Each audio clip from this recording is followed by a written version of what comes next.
एक छोटी सी कहानी है पुराने जमाने के घनघोर जंगल की, जिसके अंदर इच्छा को पूरा करने वाला पेड़ था। उस पेड़ के बारे में बहुत कम लोगों को पता था, क्योंकि उस घनघोर जंगल में कोई जाता नहीं था। एक ऐसा जंगल जहां सूरज की किरणें भी बहुत मुश्किल से पहुंच पाती थी। एक बार एक कलाकार वहां से निकल रहा था और उसे उस पेड़ के बारे में कोई अंदाजा नहीं था। अब संयोग यह था कि इस पेड़ के नीचे आराम करने के लिए रुका। अपने साथ घर से खाना लाया था। उसने खाना खाया और उसने सोचा कि थोड़ी देर आराम कर लेता हूँ, नींद ले लेता हूँ, उसके बाद चल दूंगा। और जब वह सोया तो उसकी नींद इतनी लंबी रही कि वो सीधा शाम में जगा। तब तक आसपास अंधेरा हो चुका था। उसे लगा कि अब तो मुझे यहीं रात बितानी होगी, इसके अलावा मेरे पास कोई चारा नहीं। फिर उसको भूख लगा और उसके दिल में एक इच्छा जागृत हुआ कि कहीं से खाना मिल जाता तो मैं पेट भर कर खा लेता। कमाल की बात यह हुई कि उसके सामने पकवानों से भरी हुई एक थाली आ गई। उसे बहुत भूख लग रही थी, इसलिए उसने ज्यादा सोचा नहीं, चुपचाप खाने लग गया और भरपेट उसने खाने का मजा लिया। एक से बढ़कर एक पकवान थे। उसने खाना खा लिया तो उसके मन में एक और इच्छा हुई कि कहीं से कुछ पीने को मिल जाता। उसके सामने शरबत के 2 बड़े बड़े गिलास आ गए। वह बहुत खुश हुआ और उसने वह शरबत भी पी ली। और यह नहीं सोचा कि यह कहां से आ रहा है। उसके मन में एक और इच्छा हुई कि जब इतना सब कुछ हो ही रहा है तो कहीं से तकिया आ जाता, सिरहाने लगा लेता। ऐसे पेड़ के पास आराम करने में दिक्कत आ रही है। उसकी आंखों के सामने कमाल ये हुआ कि उसको तकिया सिरहाने लगी मिली।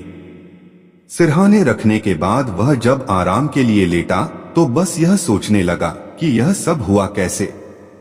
उसके दिमाग ने अब काम करना शुरू किया कि मैं सिर्फ सोचा तो खाना आया कैसे, शरबत आई कैसे और तकिया आया कैसे।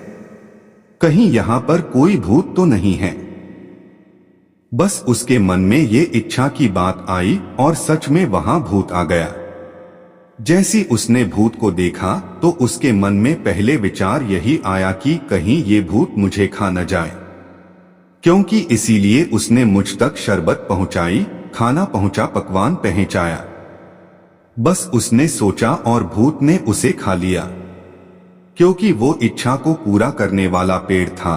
जो सोचो वैसा ही वहां पर होने लगता था।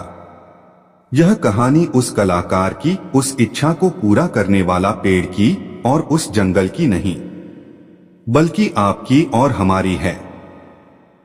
हमारा दिमाग इस दुनिया का सबसे बड़ा इच्छा को पूरा करने वाला पेड़ है। लेकिन कमाल की बात यह है कि हम हमेशा नेगेटिव सोचते हैं और वैसा ही घटने लगता है।